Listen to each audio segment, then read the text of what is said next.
Hello guys, this is Cold Blooded coming into you with my second ever Dota commentary. One of the things I do play is I play with walkies, so every time I want to do a replay or something like that, I have to keep remembering to turn on my health bar, so sorry about that. Yeah, this is the second game I've ever actually done. I haven't I know Luminous posted on my last video that wasn't sure it was my first commentary, but it really was. I mean, I literally just downloaded Fraps, turned it on, and try to whack something out of the bank. I'm not sure how effective it was, but yeah. Decided from that now to take some of the advice that you guys gave me into hand, try to be a bit more correct about the way that you do commentaries, maybe a bit more enthusiastic here and there, do item checks. I mean, there were a lot of problems obviously with my first thing, so I'm going to try to correct that. And yeah, in that attempt, I'm bringing you a game between Scythe against XtC. XtC were very big on the scene at one stage. Scythe, as we all know, Scythe Hi, we all know Hi on the international scene, very good player. And I chose this game for a number of reasons. Firstly, because it got a very good rating on GoToGamers.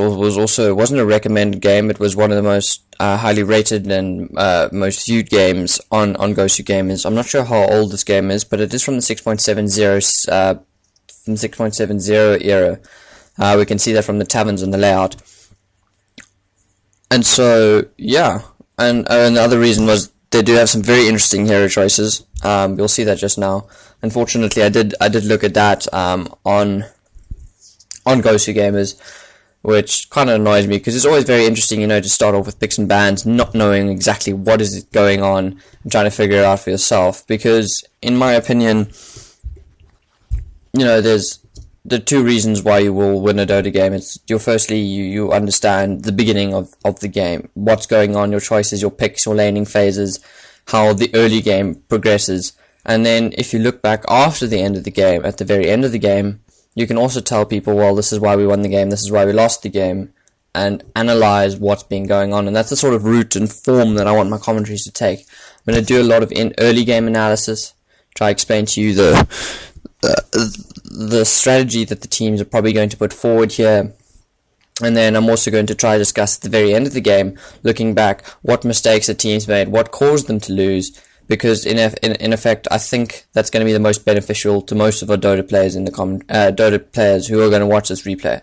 Because or what I'm assuming is that people who aren't very good at Dota, who want to learn a lot, like myself, are going to watch these replays, pick up information from them. And I think the best way to learn from that is to understand strategy and understand where mistakes are made and how they impacted upon the game. Because that can change your play, and that can really change, the way you view Dota.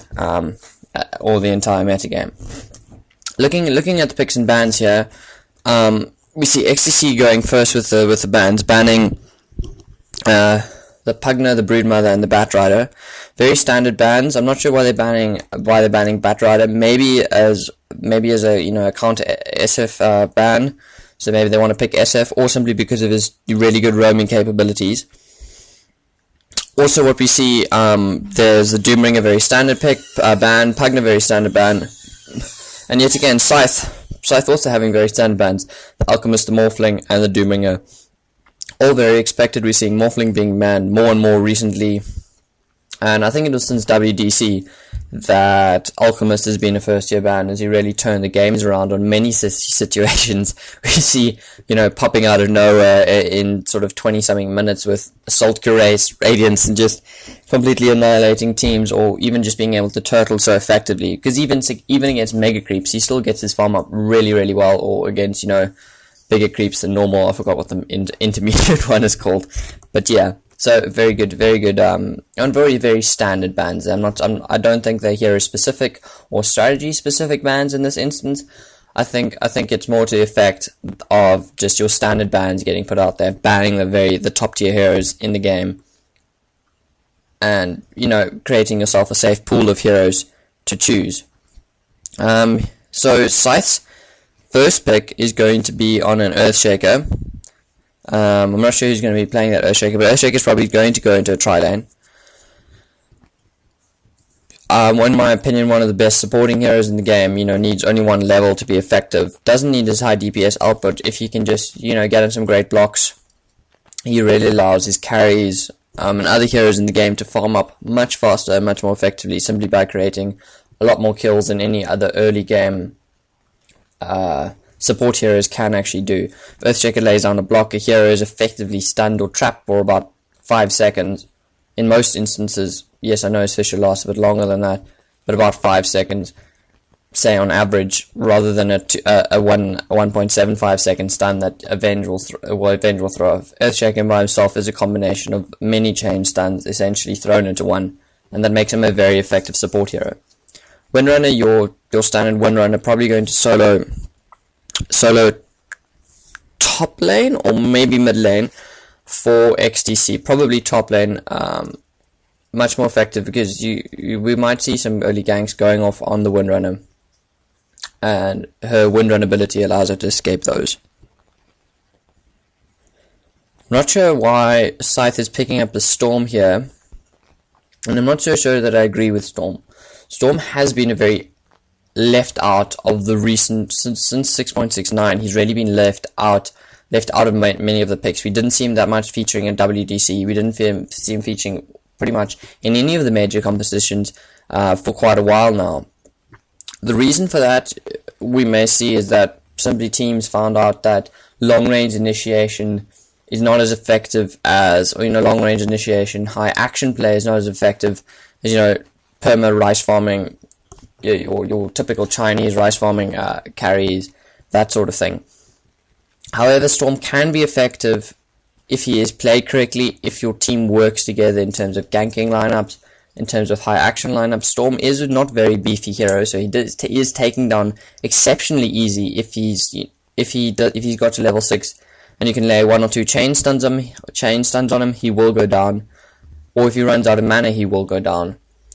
We often see Diffusal Blade picks against Storm, heroes which can carry Diffusal Blade, or an anti-mage or that sort of thing. Yes, those are more pub build, but we do see some of those being picked. A Diffusal Blade Potom going up against the Storm is very effective. Drains his mana, stops his ulti being effective, and doesn't allow him to escape battles and run around no HP. And because he's such a frail hero with Diffusal Blade, he essentially becomes a 1 or 2 shot free kill, which is one of the problems, because you never want your carrier in a game to become such a weak target. You want him to be able to take on a lot of damage and lay down a high amount of DPS. Storm is also quite easily countered by a Hood, which is another reason maybe why teams stop banning him, or stop picking him as part of their core lineup. We see a Visage and a Syllabear. We're going to see a Syllabear definitely solo mid now, and we're going to see a Windrunner solo top. Visage is going to be in the tri-lane, one of the best tri-lane heroes in my opinion, and Syllabear, well, we all know him as a great pushing hero, able to really ramble on towers by himself. Very good solo hero, and if he farms up his Radiance early enough, he becomes really unstoppable in late game, simply because he allows himself to generate a lot of farm. Not sure quite what the build is going to be on him in terms of maybe picking up a Stout Shield on the Bear, but I have recently seen a Hax Axe, or that farming axe, people like to call it, on the Bear, making him quite easy to farm up that Radiance. Bears don't usually bush in pro games, so I'm more likely to see him solo mid. Scythe then picks up the Necrolite. Very good choice here. It will definitely support that Storm in being more tank, being able to pick up, be able to tank, lay down more damage after long range initiation. The long range initiation Storm worked very, very well with that Earthshaker. We see a Witch Doctor being banned now by Hi. Not quite sure why Hi is banning that Witch Doctor.